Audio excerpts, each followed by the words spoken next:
Greetings from the eccentric side. So I watched a few Netflix movies this year, and I focused mainly on Netflix series. And today I'll be giving my top three 2023 Netflix series. So stay with me.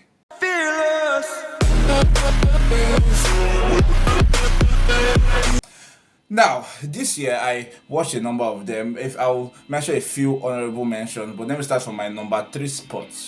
My number three is Blacklist. So this movie is one that I think I stumbled on when I watched one of the Netflix movies I'm going to mention later in the video, so I won't mention it for now. But I watched it and I was asking for movie suggestions. Someone mentioned it to me. I wanted to try checking out Blacklist. I was going to like it, and then I watched it.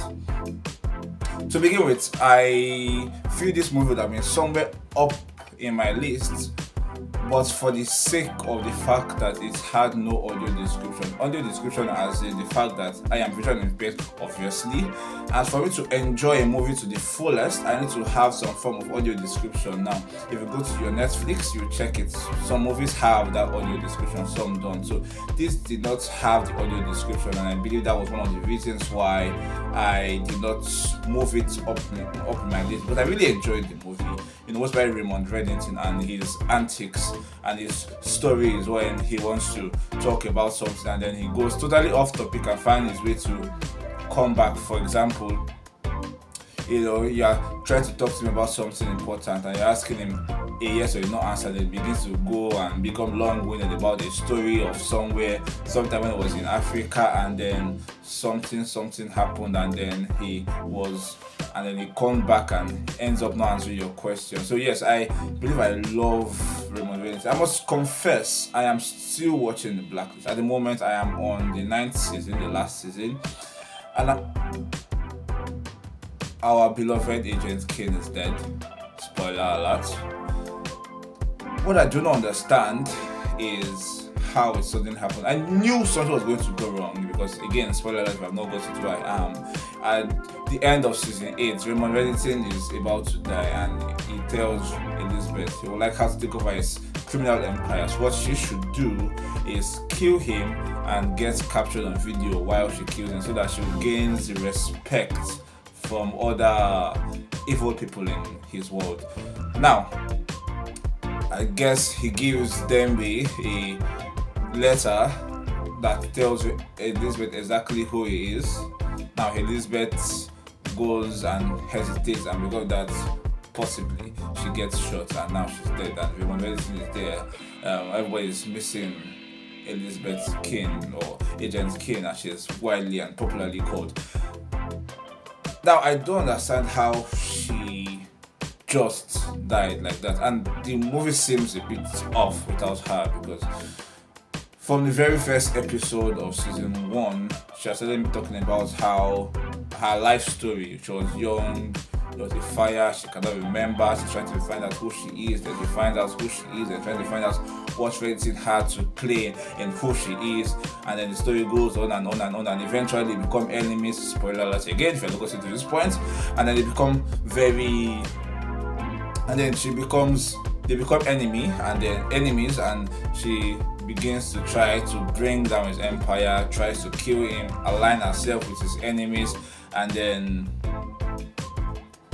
eventually they settle, and now she has agreed to take over his empire. I do not get how that happened, but we'll move on. So this movie, this would have been up on my list. I said audio description, and the fact that I did not get how and why Agent Kane had to die. Possibly when I watch it to the end, I will understand, but I'm not done with it. I'm on season 9, episode 7 or so, so I think I'm almost done. But then the point is, I'll not probably understand until I get to the end. So until then, this is my number 3 option. Now number 2, House of Cards. Yeah, I know you might be like, why is House of Cards on my number 2 slot? House of Cards is a very old movie. I started hearing about House of Cards long ago. I just started watching Netflix here, to be honest. But I've heard about House of Cards for a long while now, and I really when I saw it on my Netflix suggestion, I was like, let me just watch it and see how it looks. And I watched the episode 1. And from the episode, I came in contact with this guy, Frank Underwood, who is the movie main guy. So from the first episode, I got what drew me in is his ability to, control people, ability to read people, ability to see things, discover talent, and know how to use them. So it's more like Game of Thrones, but with the house as you're seeing, not an ancient kingdom. Now, House of Cards is a movie that began with Frank Underwood helped, I think, the president win an election, and I think the deal was supposed to be the Secretary of State, and then the President Chief of Staff Linda found a way to convince the president that Frank Underwood, aka FU, was better served the administration if he was doing it from the comfort of the house grounds. And then the agreement wasn't met, and Frank Underwood felt betrayed, and then that was when he swore that he was going to sort of take revenge and rule himself, since people were not trying to give him the hand. He was going to take the hand and climb by himself, and then that was how it went. And one of the intriguing things about it was, yes, Doug's loyalty to Frank, even when he knows that Frank possibly was thinking of abandoning him and kicking him out. He was always loyal. That's one thing that has always been loyal to Frank. Now, one thing I don't understand about this movie is how, tell me something, Frank Underwood, a guy that's so smart, so intelligent, that when someone wants to attack him, or when a problem is about to happen, he's so smart that he sees it just before it happens and moves his chess pieces just a little bit, that he avoids the problem. Does not move it too much that will make people suspect there is a problem there, but he moves it just enough to avoid the problem and makes you feel like he has not done anything serious. Now, how is it that such a smart guy don't see that his wife is planning to kill him? I don't understand how. Because it almost looks like possibly Frank Underwood's contract expired and he wanted to renew it, and then he was increase his fees, and then the show guy said no, we can't speed, and then all of a sudden they found a way to kill him, because we never saw the killing happening. All we found in the last season 6, was that Underwood was no longer there.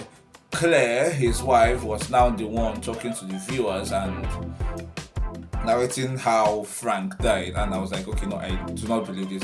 So I feel, or could it be that Frank Underwood died in real life? I don't know, I should have googled this, but I guess I'm too lazy to do that. Now the point is,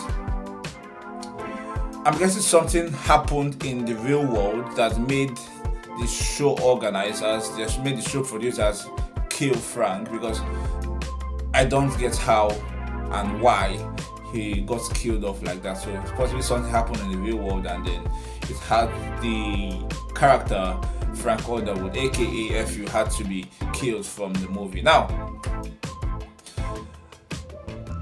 this possibly again would have been my number one slot just for the sake of what happened with Frank Underwood. Now, I don't understand how it ended.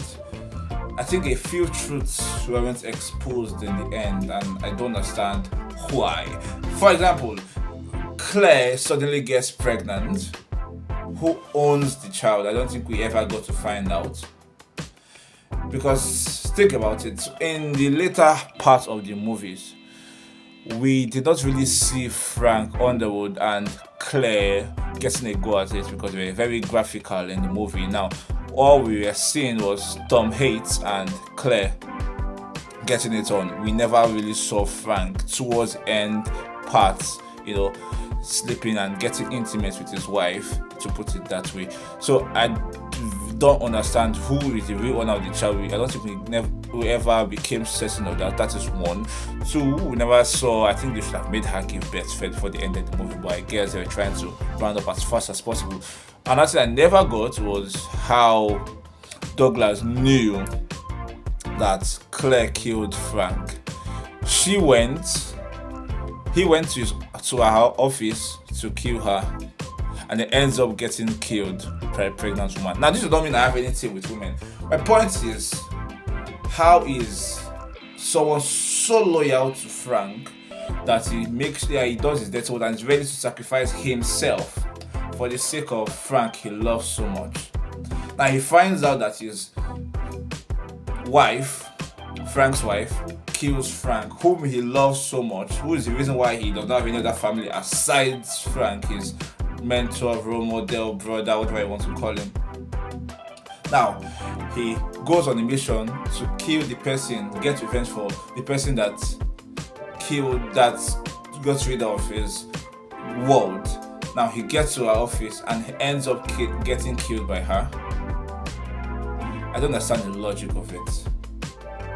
I don't understand. Maybe you might tell me that maybe she used her wits, her smarts to kill him, and that was how it happened, but I don't buy it. The ending of that movie was what I don't understand, and it left me with more questions than answers, and that is why Frank Underwood and Claire Underwood and Doug were in House of Cards, and House of Cards was in my number 2 spot instead of my number 1 spot. Now my number 1 spot goes to the movie Suits. I love this movie simply because it just did not let me be able to predict. I know I earlier said I would have loved to, I earlier implied that I expected my other 2 movies to end in a certain way, but the thing about Suits is, from the beginning, it continues to go up, goes down, up and about, and you never know where it's going, because right from the beginning, it does not look like the movie is going to a particular place because at the beginning of the movie, you see Lois, the outsider that nobody likes, or everybody likes but just can't show it because he gets into his head, and you see the other 2 lawyers. You see Spectre. That's his name, right? That's his name.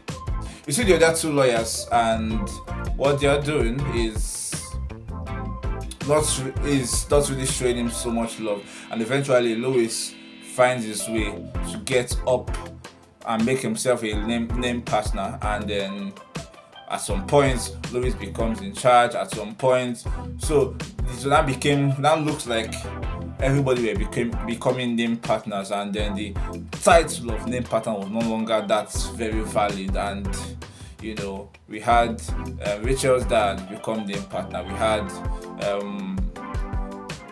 had a number of people become name partner, but in the end, I never saw that coming, to be honest, because I expected that Harvey Specter was going to be the one in charge. Possibly he was going to be in charge, and Mike was also going to be. So I was thinking it was going to end up the company was going to end up maybe ruled by Harvey Specter and maybe Dana as those in charge, or maybe Harvey and Mike, but definitely not the way it ended. That it was just Lois from the original beginning crew that ended up as name partner ruling the law firm.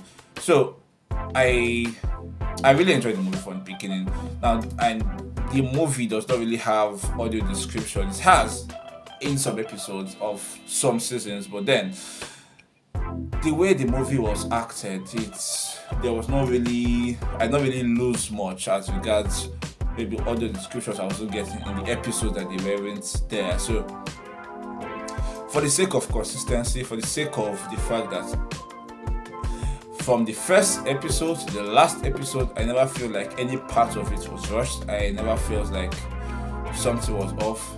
Come to think about it, not that I say I never feel any part was wrong. I think Rachel at the end, something happened. Was that the period she went to get married? Or when she started dating the royal family, she left Suits or something? But I think at the end, Rachel's contract or something got expired, because even when Michael kept coming back and showing his face, they always just spoke about Rachel. There was never a call between Mike and Rachel, or a video chat or something to show that Rachel is here, Rachel is living well. But we just kept on saying Mike and just Mike, and then referrals to Rachel. So I'm guessing that, again, possibly something happened in the real world, and then that's led to what we saw, where we already seen Mike and no Rachel. Now, those are my top 3 series for Netflix. And before I go, let me mention some of my notable mentions. Let me start from Designated Survivor. I watched this movie from the beginning to the end, and the first season I think had 13 to 20 episodes. No, I think we were around 20 episodes for the first season. The second season had the same, around 20 episodes, and the third season comes with just 10. Makes me feel like something went down, and I don't know. It is a constant thing with Netflix series that all of a sudden the series has to end, because I watched episode 10 where the guy just won. I forget his name now. He just won the election, and he had to become corrupt to prevent a corrupt leader from entering power. Now I don't understand how that works. You steal so that the thief does not steal it, or how does that work? You kill so that the killer does not kill the person. That is slippery slope in my head. So I don't understand how that works. But then he became corrupt so that the corrupt leader won't come into power, and then all of a sudden the movie ends at season 3 episode 10. How does that happen? I have no idea. I just thought that possibly they're not done with the movie, so maybe there might be an episode 11 coming on the way, and I checked and I realized that no, it's just 10 episodes in the third season. Why that happened, I don't know, but I feel that was very abrupt. So, but if I was in the top 5, that would have been probably been in my top 5, but definitely not my top 3 Netflix series for 2023. Another notable mention is the movie Obliterated. Now, a friend of mine suggested I watched it, and he was like, it's a 2023 movie, a bit of action, a bit of comedy. I would actually feel I was going to like it, and then I watched it. I watched the first episode, just a season that has been released in 2023, 8 episodes. I watched the first episode of season 1. I was like, oh, okay, I don't get the point yet of party goers attending the party, and then somebody that there's an arms deal going on where they're trying to sell off a Nook, and that is small enough to fit into a suitcase, and eventually they end the deal, or they feel they have ended it, and I'm like, okay, I get the comedy, I get it, okay, let me see what episode 2 has for me. And then episode 2, I now realized that, okay, no, they not actually save the world. What actually happened was that it was a fake bomb that they managed to defuse, that the real one was out there somewhere. Now, help me understand, how is it that a nuclear weapon so dangerous that it can fit into a suitcase is trying to be sold with some very dangerous gangs, and now what it takes to end it is a bunch of young, drunk, and high military officials? How does that work? Because if you think about it, why will you tell me that out of all the military agencies, the Air Force and other US agencies, it was a bunch of young party goers that were their best of the best, and then these best of the best were so good that even when they were drunk and when they were high and when they didn't know what they were doing, they managed to save the world? And how does that happen? I feel that even if the movie organizers, the movie producers were trying to give us something different, a breath of fresh air, a different type of action movie, a different type of movie where the world is saved, they push too far. I think if I were to produce this, maybe that's why I'm not a movie producer, if I were to produce this, what I would have done was At the beginning, yes, they can be drunk, they can be high, but at some point, I would have made them appear sober. Because how will you tell me that? Okay, now look at the end.